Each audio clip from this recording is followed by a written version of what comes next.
नमस्कार. टिफिनसाठी दररोज भाजी काय बनवायची हा प्रश्न तुम्हाला पडतच असेल ना, तर ही रेसिपी पूर्ण बघा. एका कढईमध्ये तेल घेतलेलं आहे, त्यानंतर त्याच्यामध्ये भेंडी अशा पद्धतीने चिरून घेतली आहे, त्यानंतर कांदा चौकोनी चिरून घेतला आहे. गॅसवर भेंडी आणि कांदा परतत आहे तोवर आपण मिक्सरच्या भांड्यामध्ये टोमॅटो, लसूण, मिरची बारीक वाटून घ्यायचं आहे. त्यानंतर इथे आपली भेंडी परतून झाली, आता एका डिशमध्ये काढून घेऊयात.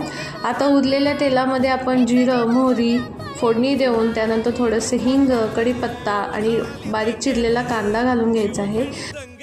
कांदा चांगला परतून झाल्यानंतर त्यामध्ये 1 चमचा आलं लसूणची पेस्ट घालून घ्यायची आहे.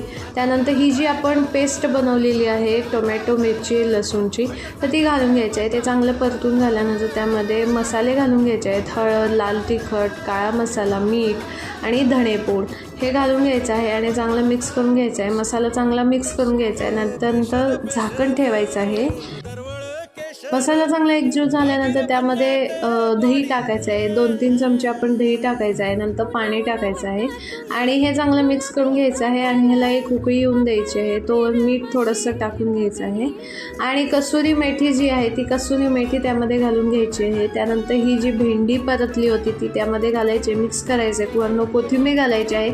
एक वाफ येऊन द्यायची आहे. वाफ येऊन गेल्यानंतर अशा पद्धतीनं तयार झालेली आहे भेंडीची भाजी. त्यानंतर वरून थोडासा गरम मसाला घालून घ्यायचा आहे आणि ही एका डिशमध्ये सर्व करायची आहे. खूप सुंदर भाजी होते. तर चला भेटूया लवकरच नवीन रेसिपीसोबत. धन्यवाद.